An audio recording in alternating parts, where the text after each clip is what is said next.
Depuis hier soir, on a enregistré les cours qu'on a envoyés. Comme ça, si jamais des personnes ne peuvent pas être présentes, ils sont à la maison ou ailleurs, au moins ils peuvent écouter, que ce soit le Mishnah, que ce soit quelque halachot, c'est quelque chose d'intéressant. Oui. Est-ce que le matin, on ne pourrait pas faire un enregistrement audio qu'on envoie sur WhatsApp, comme ça, quand on ouvre la Gemara, tous les jours, on peut écouter le... D'accord. Moi, je suis prêt à tout. Il n'y a pas de souci. Parce que tous les cours sont comme ça maintenant. C'est hyper simple. Il n'y a pas de souci. Si on peut enregistrer le micro aussi. Absolument, absolument. יש הנוהגים בשבת ביום טוב לברך על בשר ודגים, ביצים ומלא תבשיל. Alors, Shabbat, on est à table et normalement on rentre, on fait kiddush, ensuite motzi.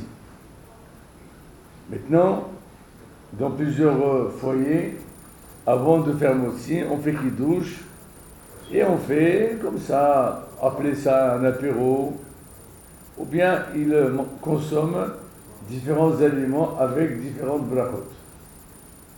J'avoue, je ne comprends pas ce qu'il dit ici parce que moi j'avais une halakha à lui, où lui il déconseillait. Mais c'est intéressant. Pourquoi il déconseille? Il dit pourquoi créer des brachot avant le motzi, alors que ces aliments consommés après le motzi, on n'a pas besoin de faire des brachot. Maintenant, ce minhag, je pense qu'il a un peu changé d'avis, d'une part, parce que en Afrique du Nord, c'est connu, hein, on fait ces apéros avant, et puis l'intérêt dans cette histoire, c'est qu'on va gagner ce qu'on appelle les me'a brachot de Shabbat.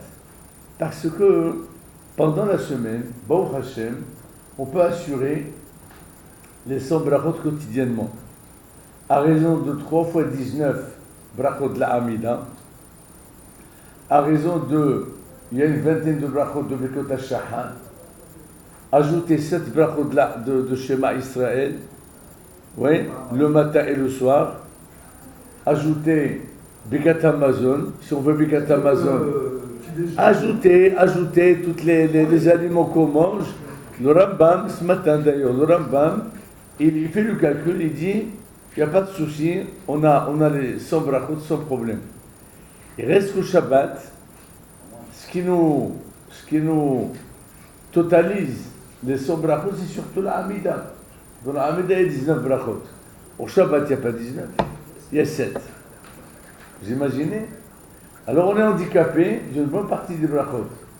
Où voulez-vous qu'on aille chercher ces brachot? Alors, la montée à la Torah, une bracha avant, une bracha après. 7 montées plus maftir. Dans le maftir, il y a 7 brachot, etc. On peut totaliser aussi, d'accord? Mais si il nous manque toujours quelques brachot, parce qu'il explique, quand on fait Boré Péria Adama, Boré Péria Et, Boré Mizonot, Sheakonia Midvaro, avant le motzi, on gagne ces brachot. Oui? Yes, laim amashismo. Ils ont sur qui compter. S'il dit ça, c'est que on peut peut-être éviter si on peut éviter. Il dit non, bon, ils ont sur qui compter. Ça ne s'appelle pas bracha she'enat tzricha. Ça ne s'appelle pas une bracha qui est inutile.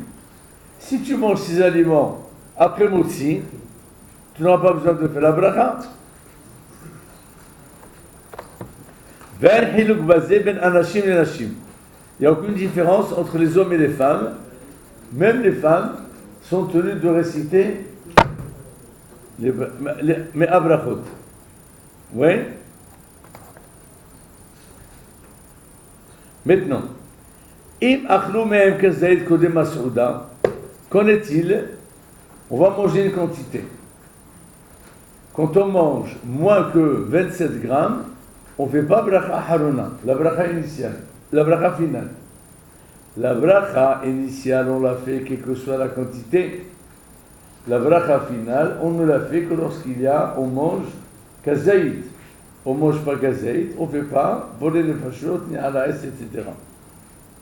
Si jamais on a mangé kazaïd, est-ce qu'il faut faire bracha harona avant de passer au motzi?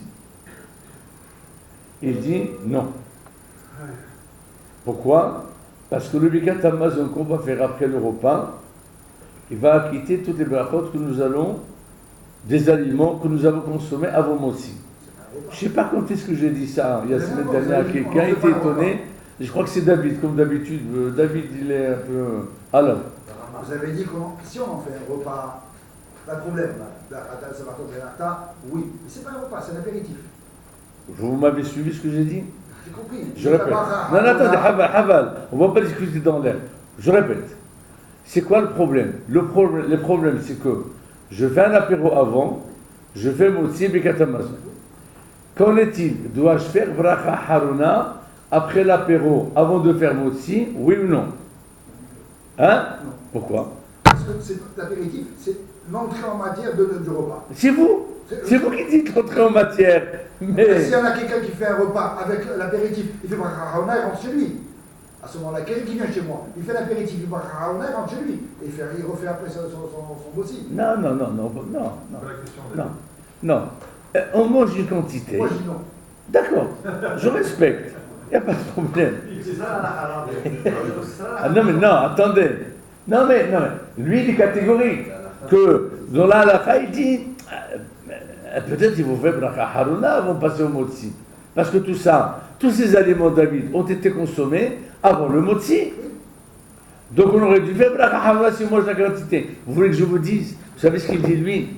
Il dit on va faire l'apéro, mais tâchons de ne pas manger la quantité sur laquelle on doit faire bracha haruna. Mangeons 25 grammes, 20 grammes. Je ne l'ai pas dit. Pourquoi je ne l'ai pas dit? Parce que quand on est à table, on ne va pas calculer les grammes, combien on mange pour éviter. C'est pour ça que je ne l'ai pas dit. Mais ce qu'on gagne, c'est que ce n'est pas évident. Ça veut dire que ce n'est pas évident. On ne parle pas ici de logique. On parle de halakha. Parce que vous dites, attendez, je suis à table, je mange, je fais motzi et puis je fais mes katamas. Ok. Mais si la halakha exige, bon, il s'avère que c'est ça la halakha, pas de souci. Juste C'est-à-dire pour ne pas. On ne fait pas de bracha haruna. Oui, mais ça veut dire que ce n'est pas évident. Voilà ce que je veux dire. C'est pas évident. Parce que le Rav, il dit qu'il ne faut pas manger entre le geffen et le motzi. Il dit qu'il vaut mieux. Qui a dit ça? Vous avez dit tout à l'heure, il y en a sur qui comptait, mais lui, il recommande de faire geffen et motzi bien. Oui. Il recommande. Pourquoi? Je répète. Pour éviter de faire cette afsaka et. Non, pour éviter ces brachot apparemment inutiles.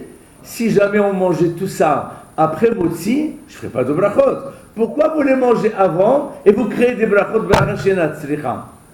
Et alors, il dit, on fera pas bracha haruna boré nefashot parce que ça fait que brachot les haken. Oui, il faut faire. Non, il ne faut pas faire. Ça veut dire, oui, non. Alors, vous savez quoi? On ne va pas faire. Pourquoi? Pour ne pas rentrer dans des problèmes de brachot supplémentaires. Je répète, je suis étonné.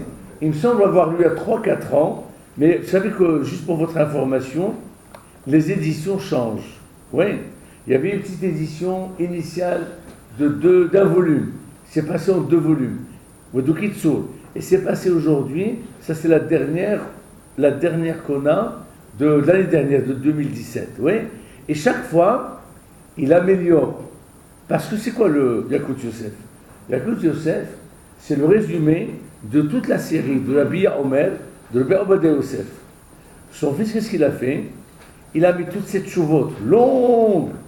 Il est réduit en halachot. Et comme lui, Rabbi Obadiah Yosef, des fois, il ajoutait des commentaires. Des fois, il concluait différemment. Alors là, depuis le décès, donc il n'y a plus rien à changer, je pense qu'ils ont tranché définitivement, et nous avons toute la série de Yakut Yosef, celle de 2017, donc il ne faut pas s'étonner que des fois, il y ait des modifications. Voilà ce que je veux dire.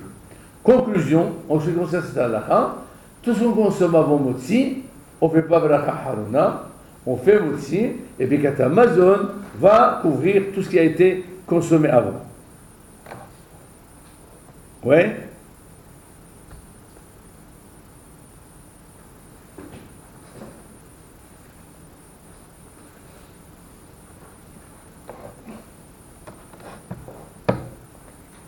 Alors, Maintenant, regardez ce qu'il va dire. Les salades, ils font partie du repas. On a une salade de concombre, on a une salade de tomates, ça fait partie des repas. Est-ce qu'on fait la bracha sur ça? En un mot, tout ce qui est considéré comme étant repas qui accompagne le pain, c'est-à-dire le pain a besoin d'être accompagné, ou plutôt cet aliment-là, la viande, le poulet, la volaille, le poisson, les légumes, ouais, on les mange, on les accompagne. C'est couvert par le motzi. Maintenant, si à la fin du repas, quelqu'un, il prend une tomate, il a envie de prendre une tomate, ou un concombre, juste à la fin du repas, il le mange en tant que tel, il faut qu'il fasse la bracha. Pourquoi? Là, c'est plus de la salade, là. Là, c'est plus de la salade. Là, il le prend à la fin du repas comme un fruit. Et il n'accompagne pas le pain avec. Avant Ça, le Birkat, ça hein? Avant Birkat. C'est extraordinaire, ça. La règle est la suivante. Tout aliment avec lequel, non, pardon, que j'accompagne avec le pain, il est couvert par le pain. Mais un aliment que je mange seul, ouais, c'est bien, pas besoin de pain, fais la bracha, monsieur. J'avais, pendant des années, j'avais toujours un Talmid Chacham qui, chaque fois, Shabbat chez moi, je vous dis la vérité, quand on mange les amuse-gueulins, après moi aussi, j'ai jamais fait la bracha. Je sais pas, après, moi j'ai dit, moi aussi, ça couvre. Et lui, chaque fois, il dit, ouais, bonne péra. Pourquoi? Exactement. Mais pourquoi tu fais? Il dit, mais ça fait partie du repas. Et la vérité, oui, non. Ben, bon, je respectais. Et il semble que c'est ça la règle. Est-ce que moi, mais je mange ces amuse-gueules là, par exemple, les cacahuètes, après moti, les amandes, les pistaches. Est-ce qu'il les a mangés au départ? Hein? Est-ce qu'il a goûté au départ? Avant moti? Avant Motzi. Il a fait la bracha. Ne parlons pas de ce cas. Parlons du cas qu'il les mange après moti. C'est parce que quand il les mange avant, il va faire la bracha avant. On est d'accord? Vous voulez dire, s'il les a mangés avant, il va acquitter ce qu'il va consommer? D'accord. Hazak. Parlons maintenant, il ne les a pas mangés avant. Moi, je pensais, le moti couvre ça. Allez, mange. On passe après moti, on boit un whisky, on boit. Il faut faire la bracha, monsieur. Parce que là, ce n'est pas accompagné par le pain pour dire que le pain il couvre ça. Il faut faire une bracha. Mais il admet que les olives, si on mange les olives, pendant le repas, on ne fait pas la bracha. Parce que c'est un minhag, que les gens ils mangent les olives, c'est pas les olives, c'est pas comme les amandes ou les cacahuètes. Hein? On peut l'accompagner avec le pain. Qu'en est-il de la damroute? Vous les accompagnez avec le pain, vous? Non. Ah ouais, c'est que vous êtes un bon Tunisien. Comment vous faites la bracha, c'est la colle. Puisque vous faites le motzi, on vous sort la damroute, vous faites la colle. J'ai jamais assisté à ça, les maîtres. Avec l'artichaut, alors. Il n'y a pas que l'artichaut, le fenu, le reste. Non, mais c'est la On peut le manger avec le pain dans un plat. Mais oui, En plat. Avec cru. Oui. mais David, je pense que c'est la Le cabane. poivron. Mais non, mais Mais il a dit c'est pas la cabane qu'on a si pas. Non. J'ai jamais vu ça. Non. À la fin du repas, à la fin du repas. Ben, c'est ce qu'on est en train d'étudier. Serge, je mange la doigt. C'est une très bonne question. Non, c'est une très bonne question. Franchement. Adam, voilà. C'est du poisson. Mais vous ne mangez pas avec du pain. On pourrait, mais ça ne se mange pas avec du pain. Tu pourrais manger avec le cacao, je peux manger avec le pain. Hein? Vous mangez avec du pain. Hein? Ah bon? Ben, il semble, voilà, David, il semble qu'il y a beaucoup qui accompagnent ça.